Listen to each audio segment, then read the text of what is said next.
আসসালামু আলাইকুম। Hello viewers, এখন আমরা আলোচনা করব টেলিকমিউনিকেশন পার্ট 3 নিয়ে। তো টেলিকমিউনিকেশনের পার্ট 3 তে আমরা দেখতেই পারতেছেন আলোচনা করব ফ্রিকোয়েন্সি স্পেকট্রাম নিয়ে। তো এটা একটা ফ্রিকোয়েন্সি স্পেকট্রাম। তো এই ফ্রিকোয়েন্সি স্পেকট্রাম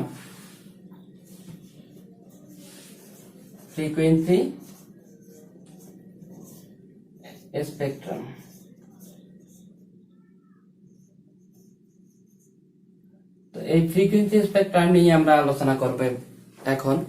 তো এই ফ্রিকোয়েন্সি স্পেকট্রাম আমরা দেখতেছি, আমরা যে এএম বা এমপ্লিটিউড মডুলেশনের তাৎক্ষণিক মানের সমীকরণ জানি, এটা কি E equal E C cos omega C T plus M E C ভাগ 2 cos omega C minus omega M into T plus M E C divide 2 into cos omega C plus omega M into T. এই সমীকরণের সাহায্যে আমরা এই frequency স্পেকট্রামটা draw করতে পারি। কিভাবে এটা ফ্রিকোয়েন্সি স্পেকট্রামটা অঙ্কন করলাম এটা দেখি একটু। আমরা দেখতেছি প্রথমে এই যে E C cos omega C T, তার মানে এখানে কি ইসি হচ্ছে এমপ্লিটিউড, তার মানে এখানে এটা একটা ওয়েভ এর সমীকরণ। এই ওয়েভের সমীকরণে ইসি একটা কি এমপ্লিটিউড। তো এই অ্যামপ্লিটিউডটাকে বলা হয় ক্যারিয়ার অ্যামপ্লিটিউড।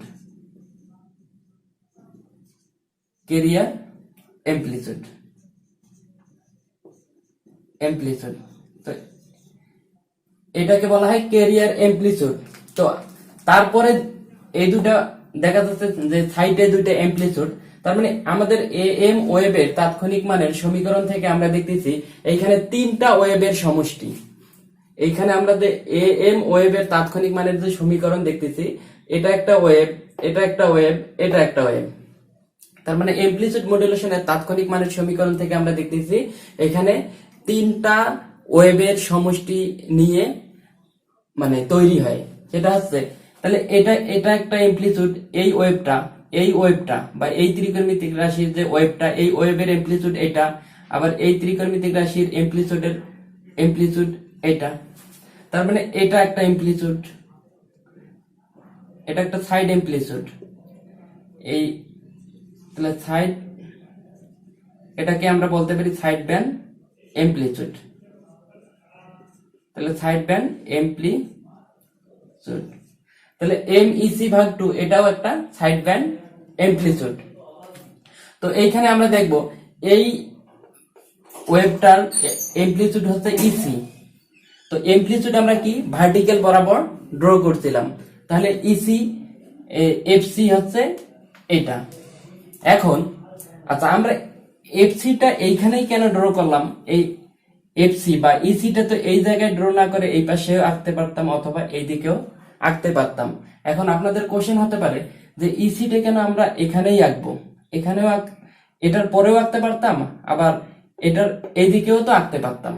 এইদিকে আঁকার একটা কারণ হচ্ছে এইখানে দেখা যাচ্ছে যে ওমেগা সি, এই ওমেগা সি, তো ওমেগা সি এইখানে দেখো ওমেগা সি সমান কত? Twice pi F C. তো এটা কি ক্যারিয়ার ফ্রিকোয়েন্সি,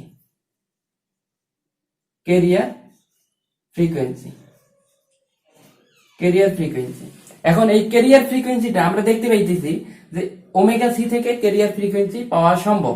এখন আপনারাই বলেন, এইখানে আছে এফ সি, তারপরের পরেরটাই আছে কি F C plus F M. কারণ হচ্ছে এই ওমেগা সি থেকে আমরা এফ সি বের করতে পারবো, এই ওমেগা সি থেকে এফ সি বের করতে পারবো, এবং ওমেগা এম থেকে এফ এম বের করতে পারবো। এখন আপনারাই বলেন, তো আমরা ফ্রিকোয়েন্সি কি এক্স এক্সিস বরাবর ড্র করছি। এখন আপনারা বলেন যে এফ সি বড় না F C plus F M বড়? অবশ্যই আপনারা বলবেন F C plus F M অবশ্যই বড়। তাহলে অবশ্যই এজন্য আমরা লিখছি এফ সির পরে, কারণ আমরা এক্স এক্সিস এর এই মানটা বড়, এই মানটা অবশ্যই এইখান থেকে, এটা জিরো বিন্দু, এই জিরো বিন্দু থেকে অবশ্যই এই মানটা বড় হবে। এই মানটাই হচ্ছে F C plus F M, এই মানটা অবশ্যই বড় হবে এফ সি এর থেকে। আর এফ সি হচ্ছে কি এই জায়গা থেকে এই জায়গাটা হচ্ছে এফ সি, তাহলে এই জায়গাটা হচ্ছে এফ সি আর পুরা মানটা হচ্ছে F C plus F M. অবশ্যই এজন্য আমরা F C plus F M এর বাঁ দিকে আমরা এফসি অঙ্কন করছি। আশা করি এটা বোঝা গেল। এখন আমরা কেন FC minus F M FC এর এই দিকে ড্র করলাম, তো আমরা পরবর্তী যে ওয়েভটা বা সমীকরণের ওয়েভটা দেখতেছি, এখানে কি F omega C minus omega M, তা ওমেগা সি থেকে আমরা কি পাবো, omega F C minus omega M থেকে পাবো এফ এম। তা এফ সি হচ্ছে কি ক্যারিয়ার ফ্রিকোয়েন্সি, আর এফ এম হচ্ছে মূল সিগন্যাল বা মডুলেটিং সিগন্যালের ফ্রিকোয়েন্সি। এখন আপনি দেখেন এফ সি থেকে এফ এম যদি বাদ দেন, অবশ্যই এফ সি থেকে কম হবে। আর এফ সি থেকে কম হওয়া বলতে এটাও একটা ফ্রিকোয়েন্সি, ফ্রিকোয়েন্সির মান কি এক্স এক্সিস বরাবর, এবং এটার মান অবশ্যই এফ সি থেকে কম, এফ সি থেকে এটার মান অবশ্যই কম। এই জন্য বা দেখে আমরা ড্র করেছি, কারণ এই মানটা হচ্ছে F C minus F M, কারণ ছোট, এই মানটা হচ্ছে ছোট, এই মানটা হচ্ছে এটা।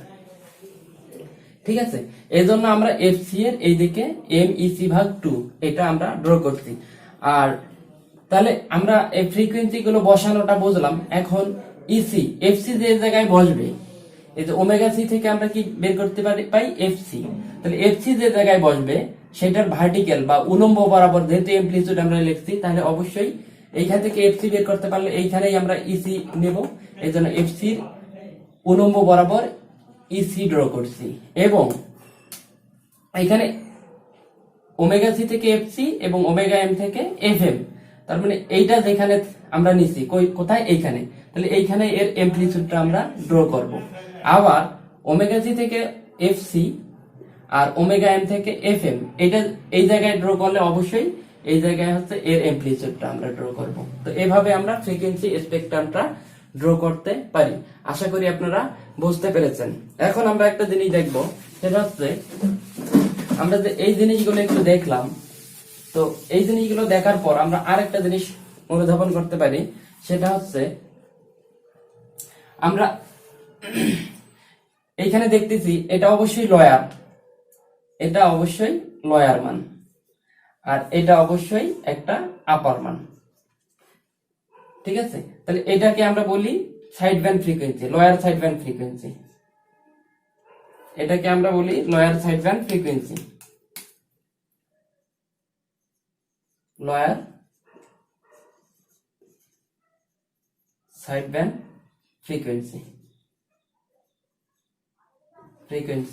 আর এটাকে বলি, যেহেতু এটা বড় মান, এজন্য একে আমরা বলি আপার সাইড ব্যান্ড ফ্রিকোয়েন্সি। এটা আপার সাইড ব্যান্ড ফ্রিকোয়েন্সি, এটা লোয়ার সাইড ব্যান্ড ফ্রিকোয়েন্সি। আর এটা কি শুধু ক্যারিয়ার ফ্রিকোয়েন্সি, এটা শুধু ক্যারিয়ার ফ্রিকোয়েন্সি, এটা শুধু ক্যারিয়ার ফ্রিকোয়েন্সি। তাহলে আমরা এভাবে আমরা কি করতে পারি, একটা ফ্রিকোয়েন্সি স্পেকট্রাম অঙ্কন করতে পারি, এবং এইখানে এম ইসি ভাগ 2 এটা কি সাইড ব্যান্ড এমপ্লিটিউড। তাহলে এটাকে আমরা কি বলতে পারি, সাইড ব্যান্ড এমপ্লিটিউড, সাইড ব্যান্ড এমপ্লিটিউড, এটা সাইড ব্যান্ড এমপ্লিটিউড। তাহলে এটা অবশ্যই সাইড ব্যান্ড এমপ্লিটিউড, এবং এটা ক্যারিয়ার এমপ্লিটিউড। এখানে আমি লিখেই দিচ্ছি, এটা হচ্ছে ক্যারিয়ার এমপ্লিটিউড। তাহলে এখন আমরা একটা জিনিস চিন্তা করব, যে আমরা এমপ্লিটিউড মডুলেশন ওয়েভের তাৎক্ষণিক মানের সমীকরণের সাহায্যে আমরা কি বের করতে পারি, এই ফ্রিকোয়েন্সি স্পেকট্রাম ড্র করতে পারি। এবং এই ফ্রিকোয়েন্সি স্পেকট্রাম আমাদের যে ফিগারটা, এটা খুবই ইম্পর্টেন্ট, আমাদের পরীক্ষায় আসার জন্য খুবই একটা ইম্পর্টেন্ট ফিগার।